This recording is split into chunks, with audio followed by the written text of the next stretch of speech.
جو حسین ابن علی علیہ الصلوۃ والسلام اور عمر سعد کا جو میدان کربلا میں جو پہلا وہاں پہ جس کا لشکر آنے کے بعد جو آمنا سامنا ہوا اور جو مکالمہ ہوا، اس کے حوالے سے تھوڑی گفتگو فرما دیں۔ اور اسی طرح مولا حسین علیہ الصلوۃ والسلام کی شخصیت،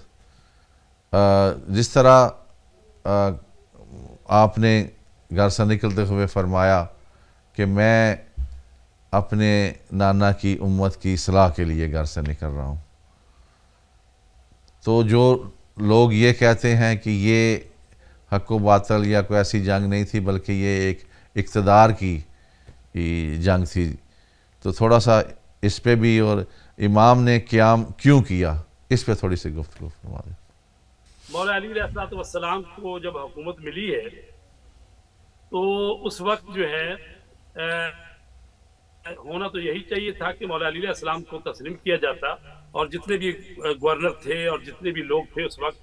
جن کو مولا علی کو اختیار حاصل تھا جس کو ہٹائیں کسی کو لگائیں، تو ظاہر مولا علی علیہ السلام نے امیر شام جو ہے اس کو برقرار کیا، تو لہٰذا وہ برقرار نہیں ہوا بلکہ جنگ صفین ہوئی جس میں ہزاروں افراد جو ہیں شہید ہوئے مولا علی علیہ السلام کی طرف سے بھی اور دوسری طرف سے بھی۔ تو اس کے بعد امام حسن مجتبیٰ آ گئے ہیں، لوگوں نے ان کی بیعت کی اور ان کو اپنا خلیفہ تسلیم کیا، اور اس وقت بھی ہوا یہ کہ معاویہ ابن ابو سفیان کی طرف سے فوج جو ہے آگے بڑھی، اور مولا امام حسن نے بھی اپنی طرف سے فوج بھیجی، اور بہرحال وہ چونکہ طویل چیزیں ہوتی ہیں، ایک خلاصہ کر کے آگے ایک ایک لائن کر کے صرف آگے بڑھنا ہی ہوتا ہے، تو اس وقت یہ ہے کہ صلح ہو گئی امام حسن مجتبیٰ اور معاویہ کے درمیان، اور اس میں یہ طے پایا کہ حکومت اس شرط پر دی جا رہی ہے کہ معاویہ ابن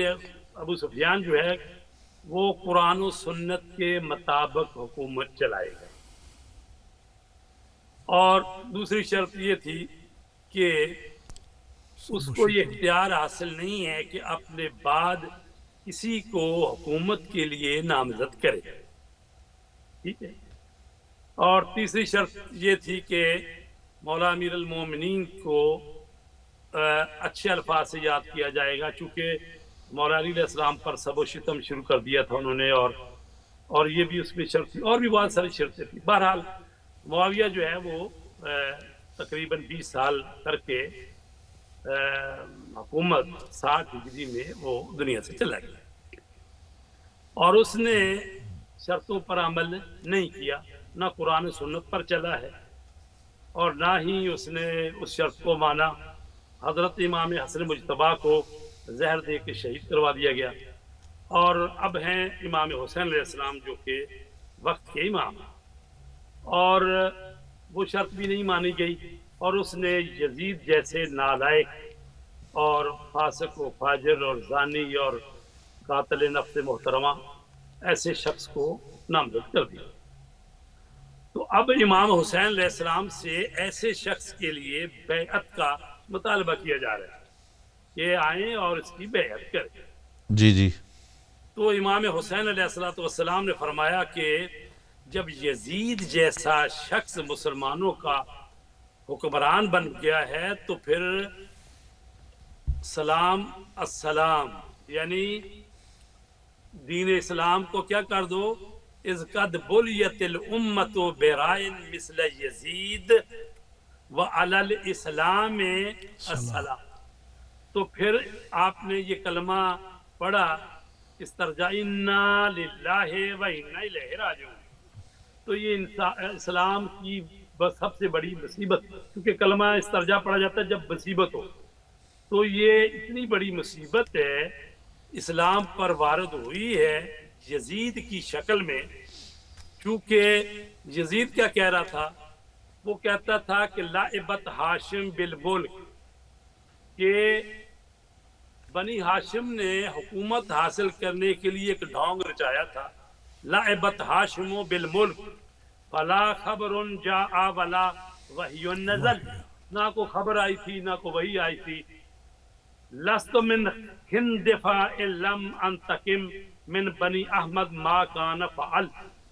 وہ کہتا تھا یہ تو بنی ہاشم نے حکومت اور ملک حاصل کرنے کے لیے کھیل کھیلا تھا، ورنہ حقیقت میں نہ کوئی وحی آسمانی آئی تھی نہ کوئی خبر ہی آئی تھی، اور میں اولاد خندف سے نہ ہوں اگر میں آل احمد سے اپنے مقتولوں کا انتقام نہ لے لوں. تو چونکہ مولا کائنات علیہ السلام نے رسول پاک کے کہنے پر، اللہ کے حکم پر جنگوں میں حصہ لیا، وہ جنگ بدر ہو، احد ہو، خندق ہو، جی خیبر. چونکہ جنگ بدر میں ان کے جو ابو سفیان ہے، جو یزید کا دادا، دادا، اس کا بیٹا بھی مارا گیا، اس کا سسر بھی مارا گیا، اسی طرح معاویہ کا بھی بھائی بھی مارا گیا. تو یہ وہ لوگ ہیں پہلے جو کہ بدر میں آئے رسول پاک کے مقابلے میں، تو مولا علی کی تلوار سے قتل ہو گئے سب. تو ان لوگوں نے فتح مکہ کے موقع پر اسلام تو قبول کر لیا. جب رسول پاک نے مکہ پر حملہ کیا، چڑھائی کی، تو یہ لوگ جو ہیں وہ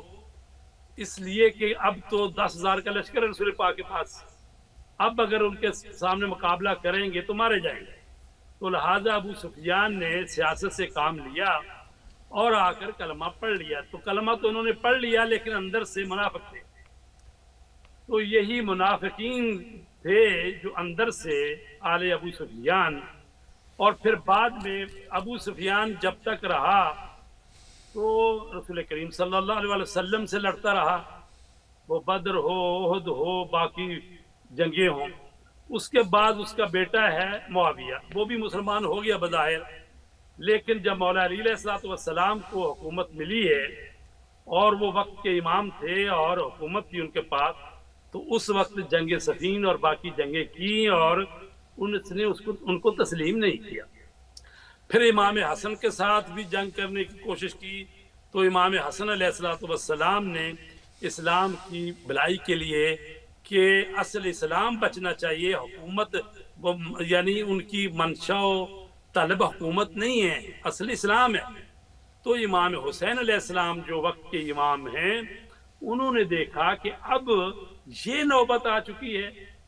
کہ اب ایسا حکمران آ گیا ہے جو علان یہ کہہ رہا ہے کہ نہ تو وہی تھی نہ یہ صرف حکومت کی بات تھی. تو ایسے حالات میں مولا حسین علیہ السلام کا کیا فریضہ بنتا ہے؟ لہذا اگر، چونکہ محققین کہتے ہیں اگر بیعت کا مطالبہ نہ بھی کیا جاتا پھر بھی امام حسین قیام کرتے، لیکن چونکہ بیعت کا مطالبہ کر لیا گیا تو امام حسین علیہ السلام نے بیعت سے انکار کر دیا اور کہا کہ کیونکہ امام حسین علیہ السلام کے قیام کا جو مقصد ہے وہ آپ نے جو وصیت نامہ اپنے بھائی محمد بن حنفیہ کو لکھ کر دے کر گئے ہیں، اس میں واضح طور پر بات آ جاتی ہے کہ امام حسین اس حکومت کے خلاف، یزید کی حکومت کے خلاف کیوں کھڑے ہو رہے ہیں. تو اس میں فرماتے ہیں بسم اللہ الرحمن الرحیم، ھذا ما اوصى به الحسین ابن علی ابن ابی طالب. یہ وہ وصیت ہے جو حسین ابن علی ابن ابی طالب الی اخیہ محمد المعروف ابن الحنفیہ، اپنے بھائی جو کہ معروف ہے ابن حنفیہ، اس کو وصیت لکھ کر دے کے جا رہے ہیں. تو کیا فرما رہے ہیں اس وصیت میں؟ ان الحسین یشہد ان لا الہ الا اللہ وحدہ لا شریک لہ، کہ حسین گواہی دیتے ہیں کہ اللہ کے سوا کوئی معبود نہیں ہے،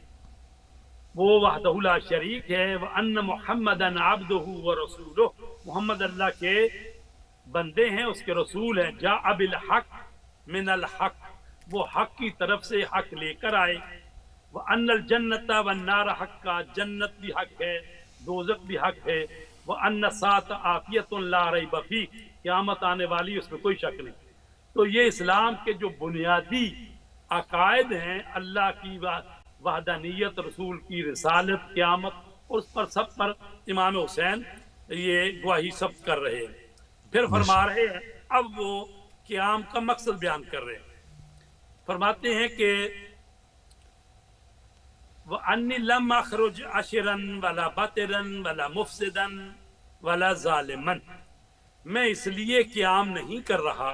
قیام کرنے کا مطلب ہوتا ہے کہ وقت کی جو حکومت ہے اس کے خلاف میں اٹھ کھڑا ہوں تاکہ ظالم حکومت کو ختم کروں. ٹھیک ہے. ہاں اگر میرے ساتھ لوگ ساتھ دیں گے تو حکومت ختم ہو جائے گی. ٹھیک ہے. اگر یہ نہ بھی ہو تو میں اپنا فریضہ جو مجھ پر عائد ہوتا ہے، میں وقت کا امام ہوں، اور امر بالمعروف و نہی عن منکر کا جو فریضہ مجھ پر عائد ہوتا ہے، تو فرماتے ہیں کہ میں اس لیے نہیں جا رہا کیونکہ شرارت کروں یا فساد پھیلاؤں یا خود خواہی کروں یا اپنی ذات کے لیے نہیں لڑنا چاہتا،